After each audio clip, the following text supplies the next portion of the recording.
अभी हाल पिछले कुछ समय की बात करें तो यहाँ पिछले 15, 20, 30 दिनों में विशेष रूप से उत्तरकाशी के आसपास कई भूकंप के छोटे झटके महसूस किए गए हैं। और इसके बाद से विशेष रूप से सोशल मीडिया में तरह तरह की बातें की जा रही हैं। कुछ लोग कह रहे हैं कि ये आने वाले भूकंप का संकेत है और यहाँ विगत की तरह बड़ा भूकंप आ सकता है।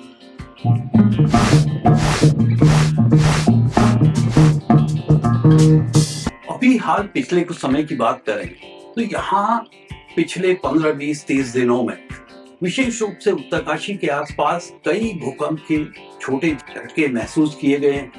उत्तरकाशी का जो क्षेत्र है निश्चित ही अर्थक्वेक के लिहाज से काफी सेंसिटिव है। विगत में अगर 1803 के भूकंप की बात करें तो उसका जो अभिकेंद्र था वो भी उत्तरकाशी के आसपास माना जाता है और इससे पहले जो भूकंप आया था उसका अभिकेंद्र भी उत्तरकाशी के पास में था। तो ऐसे में अगर उत्तरकाशी में छोटे छोटे भूकंप आते हैं और लगातार आते हैं तो विशेष रूप से उस स्थान पे जो लोग रह रहे हैं जिन्होंने 1991 के भूकंप की त्रासदी झेली है उनमें भय और शंका का होना निश्चित है।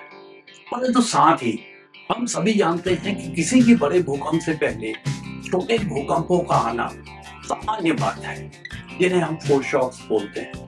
धीरे धीरे छोटे छोटे भूकंप आते हैं और उसके बाद बड़ा भूकंप आता है। परंतु कोई भी वैज्ञानिक या अन्य व्यक्ति ये नहीं कह सकता कि छोटे भूकंप के बाद बड़े भूकंप आएंगे। जब बड़ा भूकंप आ जाता है तो उसके पहले के जो भूकंप हैं उनको हम फोरशॉक्स बोलते हैं कि ये उससे पहले आ रहे थे और उसी मुख्य भूकंप से जुड़े हुए हैं। परंतु ये कहना संभव नहीं है कि छोटे भूकंप के बाद बड़ा भूकंप आएगा ही। वैसे कहने को तो हमारे इस क्षेत्र में उत्तराखंड का जो हिमालय है यहाँ पर पिछले 200 सालों से 230 सालों से 1803 के जो गढ़वाल भूकंप था उसके बाद से कोई बड़ा भूकंप नहीं आया है।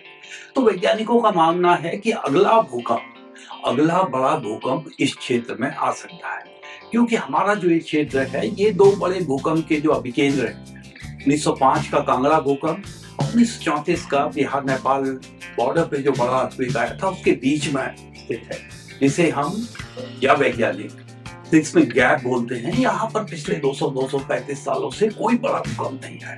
तो यहाँ पर जो एनर्जी है अभी रिलीज होनी बाकी है। तो भूकंप तो आना है, पर कहाँ आएगा, उसका अभिकेंद्र कहाँ होगा और वो कब आएगा, ये कह पाना किसी के बस का नहीं। कोई नहीं जानता कि कब आएगा। विगत में जब भूकंप आया था 1991 में और 1999 में, उसके बाद प्रायः कहा जा रहा था कि यहाँ पे जो है 9-10 साल में बड़ा भूकंप या मॉडरेट इंटेंसिटी का मॉडरेट मैग्नीट्यूड का भूकंप आ सकता है। परंतु उसके बाद 25 साल हो गए, कोई इस तरह का बड़ा भूकंप यहाँ पर नहीं आया। ये जो छोटे भूकंप उत्तरकाशी के आसपास या अन्य जगहों पे आ रहे हैं वो हम निश्चित ही कह सकते हैं कि प्रकृति हमें सावधान कर रही है। ये प्रकृति का एक वार्निंग सिग्नल है कि ये क्षेत्र भूकंप के प्रति संवेदनशील है। यहाँ पे आपको सावधानी बरतने की जरूरत है। यहाँ पे आप जो संरचनाएं बना रहे हो, स्ट्रक्चर बना रहे हो, उनको भूकंप सुरक्षित बनाओ। अपनी भूकंप के प्रति तैयारी पूरी करो। भूकंप के समय क्या करना है, भूकंप के बाद क्या करना है, वो उसके बारे में जानकारी रखो ताकि आप ठीक से रिस्पॉन्स कर पाओ। जहां तक हम फोरशॉक्स की बात करें, फोरशॉक भी को कहा जाता है छोटे भूकंपों को, जबकि बाद में बड़ा भूकंप आ जाए। अगर आज 2 मैग्नीट्यूड का 3 मैग्नीट्यूड के भूकंप लगातार उसी फॉल्ट प्लेन में आ रहे हैं और उसी फॉल्ट प्लेन पे कुछ समय के बाद बड़ा भूकंप माना 6 का आ जाता है, तो उस 6 मैग्नीट्यूड का जो भूकंप है उससे पहले जितने छोटे 2-3 मैग्नीट्यूड के भूकंप आ रहे हैं इनको हम कहेंगे इसके फोरशॉक है। तो साथ ही अगर 6 मैग्नीट्यूड का भूकंप आता है उसके 10 दिन बाद, 15 दिन बाद, 1 महीने बाद एक और बड़ा भूकंप 7 मैग्नीट्यूड का आ जाता है, तो ये 6 मैग्नीट्यूड का जो भूकंप है ये भी फोरशॉक में आ जाएगा। तो इन स्थितियों में ये कह पाना संभव नहीं है या ये कह पाना सहज नहीं होगा कि उत्तरकाशी में जो भूकंप आ रहे हैं ये फोरशॉक्स हैं। ये निश्चित ही जमीन के अंदर कुछ एडजस्टमेंट्स हो रहे हैं, डीप क्रस्टल जो मटेरियल है उसमें कहीं उतल पुतल हो रही है, थोड़ा बहुत एडजस्टमेंट है, जिसकी वजह से ये भूकंप आ रहे हैं।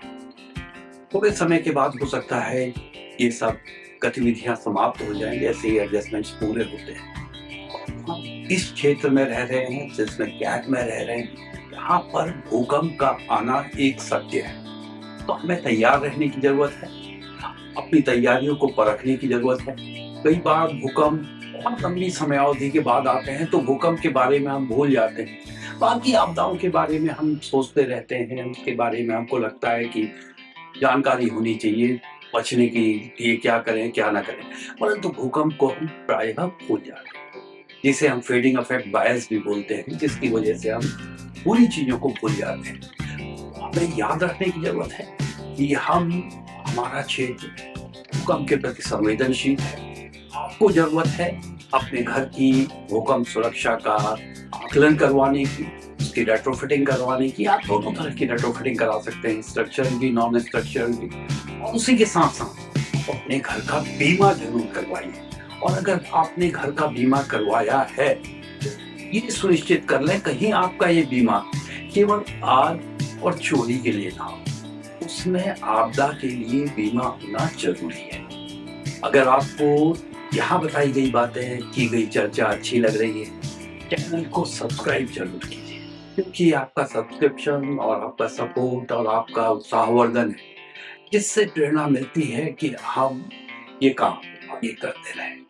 आप सभी का साथ देने के लिए, साथ में बने रहने के लिए बहुत बहुत धन्यवाद। नमस्कार।